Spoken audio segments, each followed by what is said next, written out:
দেহং শ্রীগুরু শ্রীযুতপদকমলং শ্রীগুরুন বৈষ্ণবাংশ্চ শ্রীরূপং সাগ্রজাতং সহগণ রঘুনাথান্বিতং তং সজীবং সাদ্বৈতং সাবধূতং পরিজনসহিতং কৃষ্ণচৈতন্যদেবং শ্রীরাধাকৃষ্ণপাদান সহগণ ললিতা শ্রীবিশাখান্বিতং পরমারাধ্যত পরম দয়াল শ্রী গুরুদেব তথা গুরুবর্গ তথা বৈষ্ণববৃন্দ তথা গৌর নিত্যানন্দ তথা শ্রী রাধা গোবিন্দ দেবের শ্রী চরণ কমলে কৃপা আশীর্বাদ প্রার্থনা করে আজ রঘুনাথ দাস গোস্বামীর প্রভুর কিছু মহিমা পাঠ করে কীর্তন করে শ্রবণপূর্বক আত্মমঙ্গল করবার চেষ্টা করছি।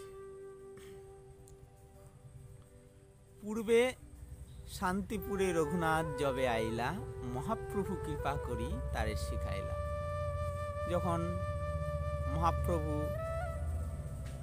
বৃন্দাবন যাবার উদ্দেশ্যে শ্রীরামকেলিতে রূপ সনাতনকে উদ্ধার করবার যাত্রায় যখন শান্তিপুরে এসেছিলেন, তখন সেই সময় রঘুনাথ দাস গোস্বামী মহাপ্রভুর সঙ্গে মিলিত হয়েছিলেন। তখন মহাপ্রভু তাকে বলেছিলেন, তুমি এত পাগলের মতো হইও না, স্থির হইয়া ঘরে যাও, না হও বাতুল, ক্রমে ক্রমে পায় লোক ভব সিন্ধুকুল। মর্কট বৈরাগ্য না করো লোক দেখাইয়া, যথাযুক্ত বিষয় ভুঞ্জ, অনাসক্ত হইয়া অন্তরে নিষ্ঠা করো বাহ্যে লোক ব্যবহার, অচিরাৎ কৃষ্ণ তোমায় করিব উদ্ধার। মহাপ্রভুর সেই শিক্ষায় সে নিজে ঘরে গিয়ে মর্কট বৈরাগ্য ছেড়ে বিষয়ীর প্রায় হলো, বিষয়ীর প্রায় মতো হলো। সব কাজ, বাবার সে জমিদারি সব দেখাশোনা করছেন, সব কাজকর্ম করছেন, তা দেখে তার পিতামাতা খুব খুশি।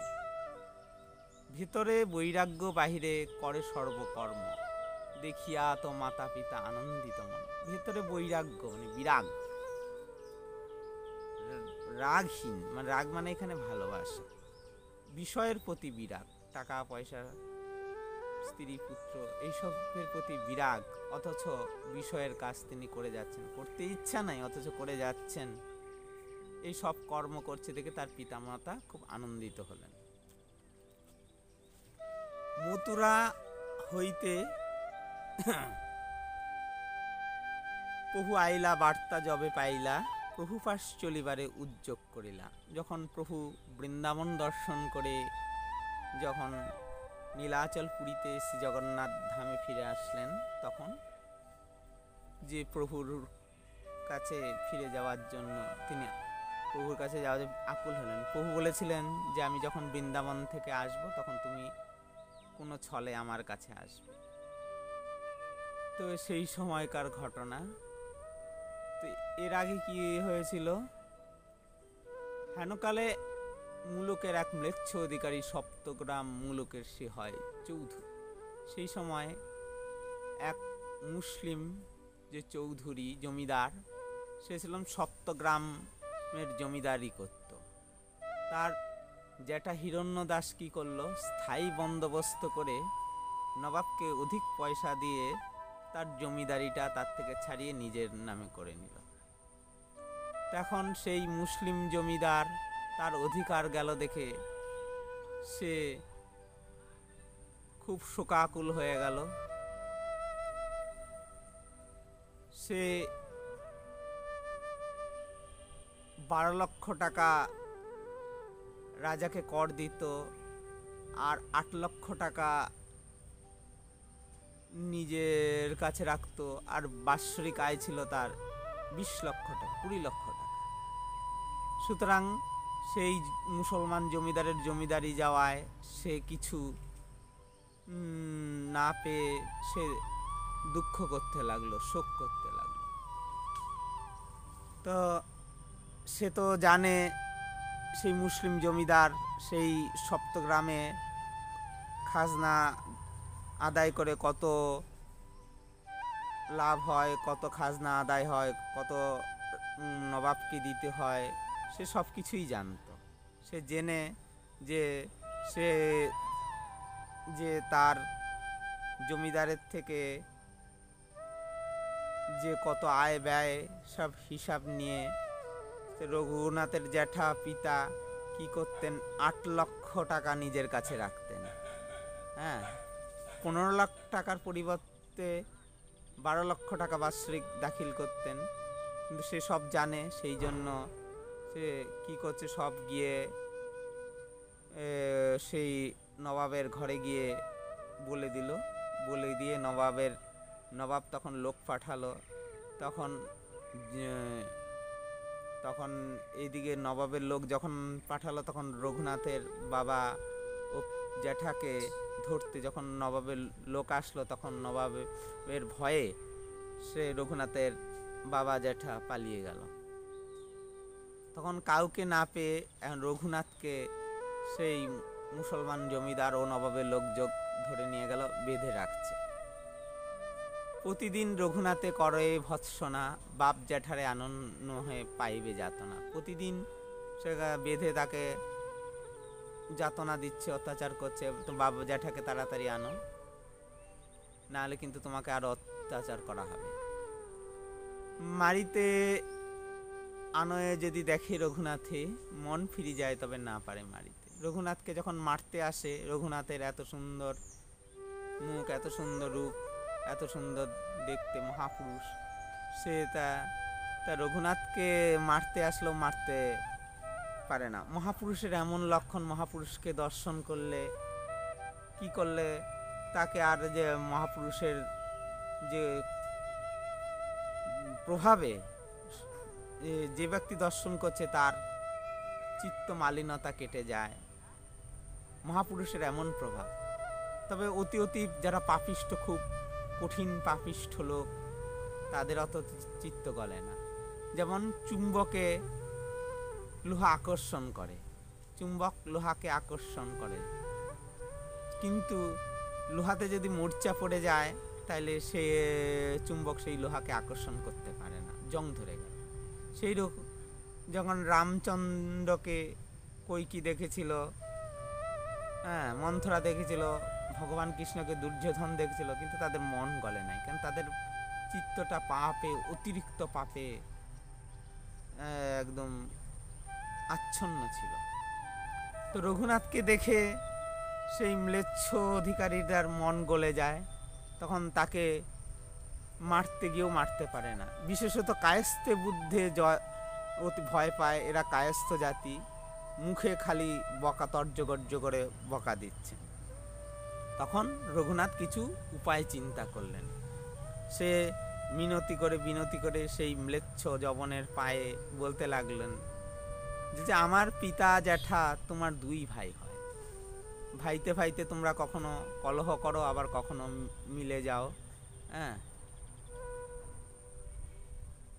এর কখনো নিশ্চয়তা নাই। এই তো ভাইয়ে ভাইয়ে নিয়ম, এই ঝগড়া, এই মিলন, সুতরাং এর কোনো নিশ্চয়তা নাই। আজকে ঝগড়া করছো, কালকে পুনরায় তিন ভাই আবার একসঙ্গে হবে। আমি যেরকম আমার পিতার সন্তান, পিতার বালক, সেই রকম আমি তোমারও বালক। আমার পিতা যখন আমার পিতা যেমন আমাকে পালন করে, অর্থাৎ আমি পিতার পাল্য, তদ্রূপ আমি তোমারও পাল্য। সুতরাং আমি তোমার সন্তানের মতো, পাল্য অর্থাৎ সন্তানের মতো তুমি আমাকে পালন করছো। সেই পাল্যকে কি মারা যায়? তুমি তো সর্বশাস্ত্র জানো, তুমি জিন্দা পীর। যারা সর্বশাস্ত্রজ্ঞ জানে, হ্যাঁ, সাধনা করে, তাদেরকে পীর বলা হয় মুসলিম সমাজে। এইসব কথা শুনে সেই ম্লেচ্ছের অর্থাৎ সেই মুসলিম চৌধুরীর মন নরম হয়ে গেল, আর্দ্র হয়ে গেল, দাড়ি বেয়ে বেয়ে তার চোখের জল পড়তে লাগলো রঘুনাথের এইসব কথা শুনে।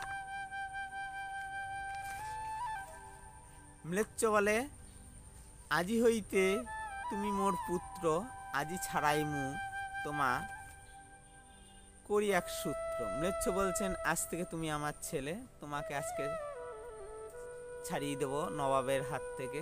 কি, হ্যাঁ, উজিরে কহিয়া রঘুনাথে ছাড়াইল, পিত করি রঘুনাথে কহিতে লাগলো।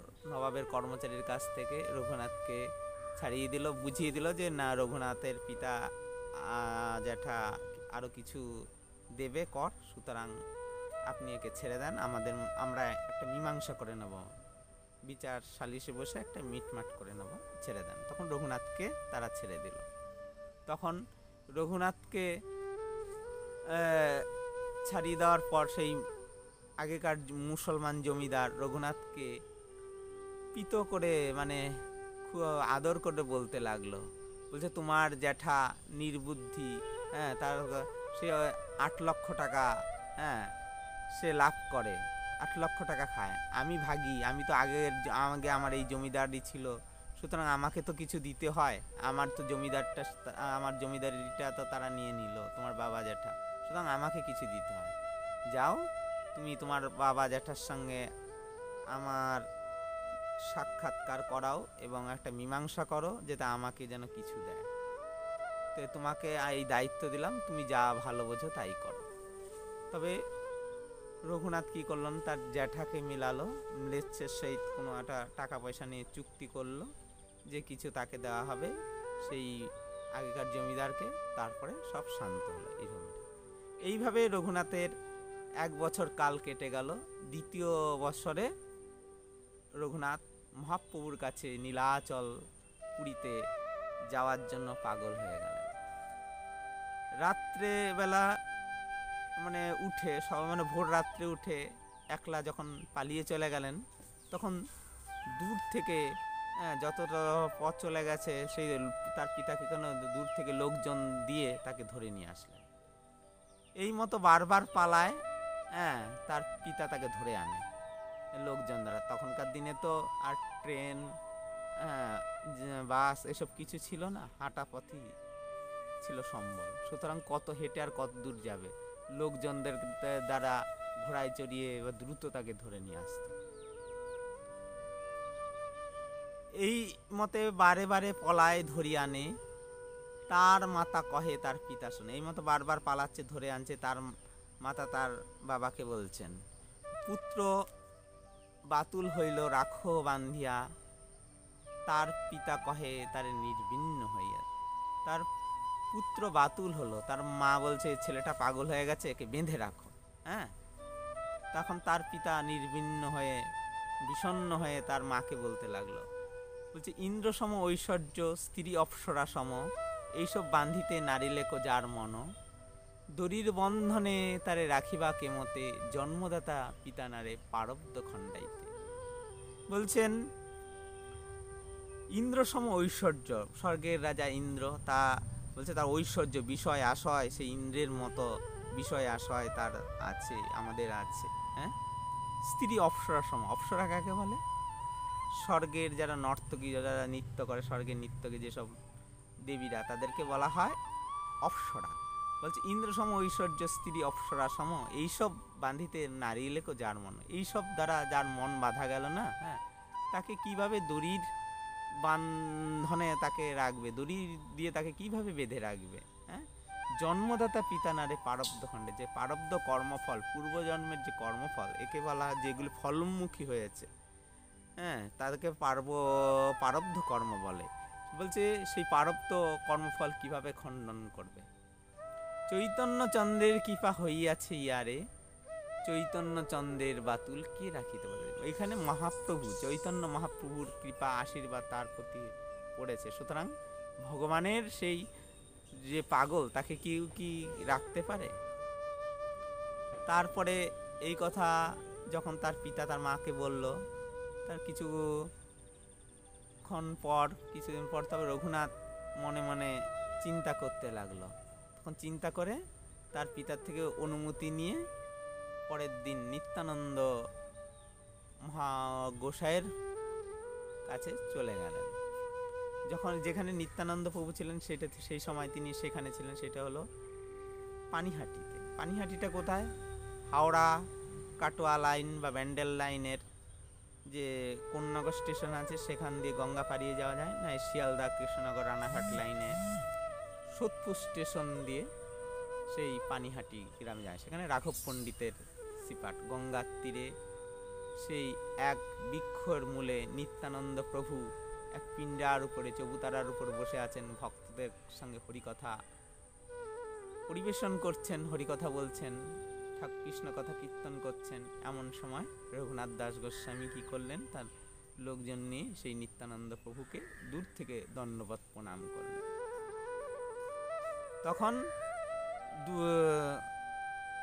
তখন এমন সময়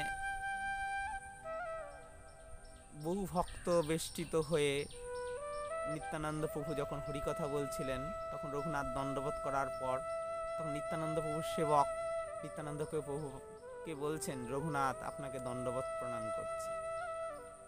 শুনি তখন নিত্যানন্দ প্রভু কি বলছেন, শুনি প্রভু কহে চোরা দিলি দর্শন, আয় আয় আজি তোরে করিমু দণ্ড। নিত্যানন্দ প্রভু বলছে, চোরা তুই আজকে দর্শন দিয়েছিস, আয় তোকে এখন দণ্ড দেব। হ্যাঁ, চোরা মানে চোর কেন বললো? গৌর সুন্দর হলো নিত্যানন্দ প্রভু। হ্যাঁ, নিত্যানন্দ প্রভুর অর্থাৎ গুরুদেবের, যদি গৌর সুন্দরকে ভগবানকে লাভ করতে হয় তাহলে গুরুদেবের আনুগত্য প্রয়োজন। গুরুদেবের আনুগত্য না করলে গৌর সুন্দরকে লাভ করা যায়, ভগবানকে লাভ করা যায়। ধ্রুব মহারাজ যখন কৃষ্ণের বিরহে, নারায়ণের বিরহে আকুল হয়ে বনে আকুল হয়ে ডাকতে লাগলেন, তখন নারায়ণ খুব বৈকুণ্ঠ থেকে ব্যাকুল হয়ে গেলেন, কিন্তু যেতে পারছেন না, যেহেতু তার দীক্ষা গুরুকরণ হয় নাই। তখন নারদকে পাঠিয়ে দিয়ে তার দীক্ষাকরণ করিয়ে তার সেই দীক্ষা মন্ত্র যখন ধ্রুব জপ করলো, তখন নারায়ণ দর্শন করল। সুতরাং গুরুর কৃপা ছাড়া, নিত্যানন্দের কৃপা ছাড়া গৌর সুন্দরকে লাভ করা যায় না। তো নিত্যানন্দ প্রভু তাকে চোর কেন বললেন? তুই আমাকে বাদ দিয়ে, অর্থাৎ তুই আমার প্রভুকে নিতে চাস। অর্থাৎ চোর কাকে বলে? কারো অন্যের জিনিস যদি না বলে নেওয়া যায় তাকে সে চোর বলে, চুরি করা বলে। সে তখন গৌর সুন্দর হলো নিত্যানন্দের সম্পদ। তুমি আমাকে না বলে আমার সম্পদ গৌর সুন্দরকে নিচ্ছ, সেই জন্য তাকে চোর বললেন। প্রভু বলায় দেহ নিকটে না করে গমন, আকর্ষিয়া তার মাথে প্রভু ধরিলাচন। প্রভু তাকে ডাকছে, কিন্তু ভয়ে ভয়ে রঘুনাথ আসছে না। তখন নিত্যানন্দ প্রভু করলেন, সেবক দ্বারা রঘুনাথকে তার কাছে নিয়ে আসলেন। নিয়ে এসে তার নিত্যানন্দ প্রভু নিজের চরণ রঘুনাথের মাথায় উপর দিলেন। কৌতুকী নিত্যানন্দ সহজে দয়াময়, রঘুনাথে কহে কিছু হইয়া সদয়। রঘুনাথকে বলতে লাগলেন, নিকটে নাই সোচরা ভাগ দূরে দূরে, আজ লাখ পাইয়াছি দণ্ডিমু তোমার। বলছে, তোমাকে আমি তুমি আমার নিকটে, আমার কাছে না এসে তুমি গৌর সুন্দরকে পাওয়ার জন্য তুমি পালিয়ে যাচ্ছ, চলে যাচ্ছ। হ্যাঁ, তুমি আমার গৌর সুন্দরকে তুমি চুরি করে নিতে যাচ্ছ। হ্যাঁ, নিকটে না এসেছোরা ভাগ্য দূরে দূরে, আজকে তোমাকে পেয়েছি, আজকে তোমাকে সামনে পেয়েছি, এখন তোমাকে আমি দণ্ড দিব। বলতে, কি দণ্ড? দধিচিরা ভক্ষণ করাহ মোর গণে, শুনি আনন্দিত হইল রঘুনাথ মনে। বলছে, দই চিরা আমার সেবকগণকে খাওয়াও, এই তোমার দণ্ড। সেই সময় রঘুনাথ দাস গোস্বামী করলেন, নিজের লোকজন সেবকদের কি করলেন, সব গ্রাম থেকে দই চিরা, দুধ, কলা সব আনতে বললেন। তখন তারা সব নিয়ে আসলো। সেইখানে নিজ লোক পাঠাইয়া গ্রামে ভক্ষদ্রব্য লোক সব গ্রাম হইতে আনে। চিরা, দধি, দুগ্ধ সন্দেশ আর চিনি, কলা সব দ্রব্য আনিয়া চৌদিকে ধরিলা। চিরা, দধি, দুগ্ধ সন্দেশ, চিনি, কলা সব এনে তার সেবকরা চৌদিকে রাখলেন। মহোৎসব শুনে যত ব্রাহ্মণ সজ্জন ছিলেন তারা অনেকেই অসংখ্য গহন আসতে লাগলেন, আর গ্রামান্তর থেকে সামগ্রী আনতে লাগলো। এত ভক্তবৃন্দ আসতে লাগলেন। হ্যাঁ, সুতরাং সেই সামগ্রীতে কুলাচ্ছে না, সুতরাং আর গ্রাম থেকে তার রঘুনাথ তার সেবকদের দিয়ে, তার লোকজনদের দিয়ে দই চিরা সব সামগ্রী আনতে লাগলেন। বলছে, আর গ্রাম হইতে সামগ্রী আনিল, শত দুই চারি হোলনা লাইল। শত দুই চারি 200-400 হোলনা ছোট ছোট মাটির পাত্র আনলেন।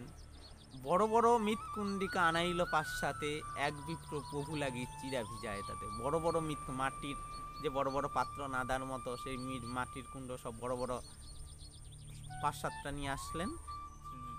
এক বিপ্র এক ব্রাহ্মণ কি করলেন, নিত্যানন্দ প্রভুর জন্য তাদের সেখানে চিরা ভিজাতে লাগলেন, ভক্তদের জন্য সেখানে চিরা ভিজালেন। একটাই তপ্ত দুগ্ধে চিরা ভিজাইয়া অর্ধেক ছানিল দধি চিনি কলা দিয়া। একটাই এক বড় মাটির নাদায় মাটির সেই পাত্রে দুধের মধ্যে তপ্ত দুগ্ধে অর্থাৎ গরম দুধে চিরা ভিজালো, আর্ধেক কি করলো দই চিনি কলা দিয়ে মাখলো, আর আর্ধেক ঘনাবৃত ঘন দুধে মাখলো। তারা বলছে চাপা কলা চিনি কর্পূর দিয়ে সেই দুধে চিরা মাখলো। একটা দই চিরা একটা দুধ চিরা। একটাই তপ্ত দুগ্ধে চিরা ভিজাইয়া অর্ধেক ছানিল দধি চিনি কলা দিয়া, আর অর্ধেক ঘনাবৃত দুগ্ধে ছানিল চাপা কলা চিনি ঘিত কর্পূর তাতে দিল। ধুতি পরি প্রভু যদি পিণ্ডাতে বসিলা, সাতকুণ্ডী বিপ্র তার আগেতে ধরিলা। ধুতি পরে যখন প্রভু সেই গঙ্গার তীরে চৌতারার উপর বটগাছের নিচে বসলেন, সেইখানে সাতকুণ্ডী বিপ্র 7টা কুণ্ডর চিরা বিপ্র ব্রাহ্মণ নিত্যানন্দ প্রভুর সামনে রাখলেন। চৌতারা উপরে যত প্রভুর নিজগণে বড় বড় লোক বসিলা মণ্ডলী রচনে। নিত্যানন্দ প্রভুর কাছে চৌতারার উপর বটগাছে যে চাতাল, চৌতারার উপর বটগাছ বাঁধানো চাতালের উপরে বড় বড় ভক্তদের নিয়ে নিত্যানন্দ বসলেন। রামদাস, সুন্দরানন্দ দাস, গদাধর, মুরারি, কমলাকর, সদাশিব, পুরন্দর, ধনঞ্জয়, জগদীশ, পরমেশ্বর দাস, মহেশ গৌরী দাস, হরকৃষ্ণ দাস, উদ্ধরণ দত্ত আদি যত নিজগণ উপরে বসিলা, সবকে করে গণন। শুনি পণ্ডিত ভট্টাচার্য যত বিপ্রাইলা, মান্য করি প্রভু সবারে বসাইলা। যত পণ্ডিত ভট্টাচার্য যত যত বড় ভক্ত ব্রাহ্মণরা সব আসলেন, মান্য করে প্রভু সবাইকে উপরে বসালেন। দুই মৃৎকুণ্ডিকা সবার আগে দিল, একে দুগ্ধ চিরা আরে দধি চিরা কইল। আর যত লোক সব চৌতরা তলানে মণ্ডলী বন্ধে বসিলা, তার না হয় গণনে। এক এক যে ভক্তকে এক এক পার্শ্বদকে দুই কুণ্ড মাটির কুণ্ড দিচ্ছে, তার মধ্যে একটাই দই চিরা আর একটাই দুধ চিরা এরকম দিচ্ছে। আর আরো যত ভক্তরা আছেন তারা সব চৌতারার নিচে অর্থাৎ চৌতারার নিচে বসলেন। মানে এক এক জনারে দুই হোলনা দিল, দধি চিরা দুগ্ধ চিরা 2 হাতে ভিজাইলে। এক এক ভক্তকে মাটির ছোট ছোট 2টো পাত্র দিল, তার মধ্যে একটার মধ্যে দই চিরা আর একটার মধ্যে দুধ চিরা সবাই ভিজাল। কোনো বিপ্র উপরে স্থান না পাইয়া 2 হলনায় চিরা ভিজায় গঙ্গা তীরে গিয়া। এত ভক্তবৃন্দ হচ্ছে, এত ভিড় হয়েছে, সেই গঙ্গা তীরে স্থান না পেয়ে কোনো ব্রাহ্মণ ভক্তরা সব গঙ্গার মধ্যে নেমে সেখানে দই চিরা ভিজিয়ে ভক্ষণ করতে লাগে। এসব তীরে স্থান না পাইয়া আর কতজন জলে নামি দধি চিরা করে ভক্ষণ। কেহ উপরে কেউ তলে, কেহ গঙ্গা তীরে 20 জন 3 ঠাই পরিবেশন করে। কেউ উপরে, কেউ মানে চৌতারার উপরে, কেউ তলায়, কেউ গঙ্গায় জলে, গঙ্গার তীরে 20 জন 20 জন 3 জায়গায় পরিবেশন করছে। এমন সময় সেখানে রাঘব পণ্ডিত আসলেন। রাঘব পণ্ডিত এসে প্রভুর মহিমা দেখে বিস্মিত হয়ে গেলেন। রাঘব পণ্ডিত কি করলেন, তার পাশেই বাড়ি ছিল, তার গৃহ ছিলেন সেখানে। তার রাঘব পণ্ডিতের ঘরে রাধারানী স্বয়ং রান্না করে, তার কৃষ্ণ ঠাকুর সেখানে ভোগ লাগান কৃষ্ণ ঠাকুরকে। সেই ঠাকুরের রাধাকৃষ্ণের প্রসাদ নানা রকম আনলো, এনে প্রভুকে দিয়ে ভক্তদের ভাগ করে দিলেন। প্রভুকে রাঘব পণ্ডিত বললেন, তোমার জন্য আমি রান্না করে ভোগ লাগালাম ভগবানকে, তুমি এইখানে উৎসব করছো, ঘরে তো প্রসাদ পড়ে রইল। তো নিত্যানন্দ প্রভু বলছে আমি এই দ্রব্য, এই চিরা দধি এখন দিনের বেলা ভক্ষণ করি, যে প্রসাদ রাত পড়ে রয়েছে সেটা রাত্রেবেলা তোমার ঘরে গিয়ে আমি প্রসাদ পাবো, সেই ঘরে পাবো। বলছে গোপ জাতি আমি বহু গোপগণ সঙ্গে, আমি সুখ পাই এই পুলিন ভোজন রঙে। গোপ জাতি কেন বললেন নিত্যানন্দ প্রভু? গোপ জাতি কেন বললেন? পূর্বে যে নিত্যানন্দ বলাই ছিলেন, আর কৃষ্ণ কানাই ছিলেন, কৃষ্ণ বলরাম তারা দুইজন ছিলেন মহাপ্রভু। যে কানাই ছিলেন, যে চৈতন্য মহাপ্রভু কানাই ছিলেন, তাই বলছে তারা যে পূর্বে গোচারণ করতেন, গোপ মানে যারা গোয়ালা তাদেরকে বলা হয় গোপ। বলছে আমি সেই গোপ জাতি, পুলিন ভোজন মানে তারা যখন গরু চড়াতে যেতেন দুপুরের সময় হয়ে যেত, তখন তারা ওই যমুনার তীরে বসে সেই পুলিন ভোজন করতেন। পুলিন কাকে বলে?